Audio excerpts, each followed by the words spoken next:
The connection between clownfish and their anemone homes is as amazing as the connection between zooxanthellae and the giant Tridacta. You just can't imagine one without the other. You see, clownfish can live among the anemone's stinging tentacles because their bodies are coated with protective mucus. Mucus? Yuck! That's why it's never a good idea to shake fins with a clownfish.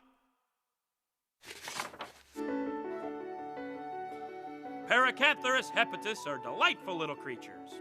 Unusual for the sea, these fish are vegetarians. Like a cow, they digest plant matter by fermenting it in their gut. Also like a cow, their bodies conceal sharp spines, which they use to defend themselves against predators with a... Huh? What's that? Oh, since when? I have just been informed that cows do not have sharp spines concealed on their bodies. So, moving along. Whoa, now there's something I know a thing or two about. Me! With unusually large brains, rays are some of the smartest creatures on the reef, if I do say so myself. Though graceful and majestic, rays are not built for speed, but we can cover ourselves with sand as a clever defense mechanism. Remember, it's harder to get hunted when your predators can't see you. Being crepuscular, most of our activity is in the low light of dawn or dusk. And darkness is no problem for rays because we sense things electrically. In fact, I'm sensing your DVD player right now. While many think of great white sharks as brutal, cold-blooded killers, the Carcharodon cacarius is actually a brutal, warm-blooded killer. These powerful swimmers can hunt in cold water because they maintain their own temperature. Surprisingly, for a predator this large, they can even launch themselves out of the water to land on prey from above. Isn't that great? No one's safe on land or sea. No one is safe. If anybody needs me, I'll be buried in the sand right over there. Bye! After swimming many miles, mother turtles crawl up on the beach to lay their eggs. Once buried in the sand, the mothers leave the eggs and return to the ocean. When the eggs hatch, these feisty little newborns are the very definition of self-reliance. Their remarkable instinct leads them to the ocean, where they swim deep out to sea, searching for their mother to ask, "Hey, what's the big idea leaving us all buried here in the sand, huh? Were you ever gonna come back and check on us?" It's at this point that the mother turtle would send the baby turtles to their room for a timeout. That, boys and girls, is a little glimpse of why Mrs. Ray and I never had kids. The spectacular Zanclus cornutus is an unmistakable fish, with its bold coloration, projecting snout, and dorsal fin augmented with a long filamentous extension. Say that with me, kids. Filamentous extension. The genus name Zanclus comes from the Greek word for sickle, inspired by the sickle-shaped dorsal fin. Gosh, aren't fish names fun? Even the study of fish is fun to say. Ichthyology. Ichthyology. Oh, I love that.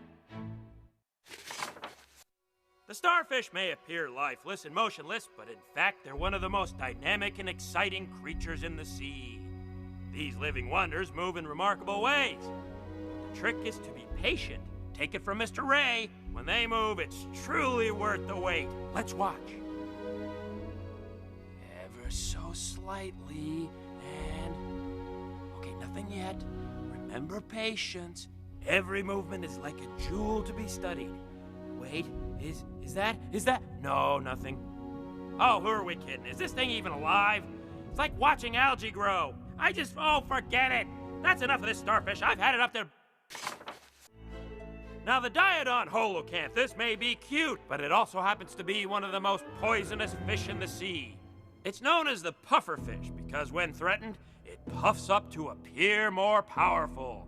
To achieve this amazing shape, it fills its body with water to stretch its skin. This pokes out its sharp spines, which make it impossible for predators to ingest them.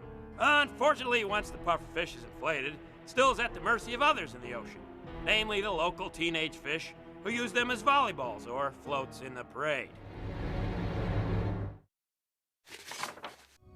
The Grandma Loretto feeds on drifting plankton and small crustaceans. It has the remarkable ability to swim upside down easily. While colorful and attractive, the Royal Grandma is a shy and secretive fish. What secrets does this tiny swimmer hold so tightly? What does a fish know that would make him so secretive? Is there something we don't know that we should know? Hey, little fella, let us in on the secret. Why won't you tell me, you impenetrable Royal Grandma with your secretive ways? I vow that one day I will discover your secret. Mark my words. The common name for the Lismata amboinensis is the cleaner shrimp. This aptly describes the amazing role these little creatures play. The cleaner shrimp climb aboard other creatures and pick off parasites. This provides food for the shrimp and keeps the other ocean dwellers healthy. Eating so quickly, the shrimp appear to be beating on their own chest. But recently, scientists have determined that this chest beating is simply the shrimp's way of asking for the check at the end of the meal. The hippocampus cuda, otherwise known as the seahorse, whoa boy, is one of nature's most curious designs. Covered in bony plates, which serve as a kind of armor, these lovely but shy creatures have an unusual method of propulsion. The dorsal fin undulates, acting like a small propeller. Maybe we should call him Helicopterus cuda. Get it?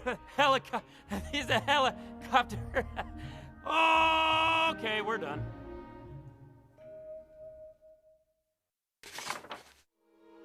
Zebrasoma flavescens are herbivorous, eating all manner of plant life. Their short snout has evolved for the specialized task of grazing on algae, which grows on rocks. The mouth and surrounding skin has toughened to withstand the impact with the rough reef surface. This modified nose may be great for finding food, but it makes it almost impossible for them to wear glasses.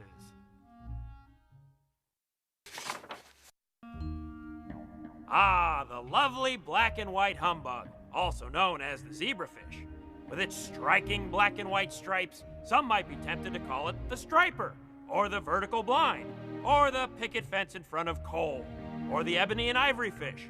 You might call it the barcode, or the white-bread pumpernickel fish. But for me, this fascinating little flipper will always be known as Frank.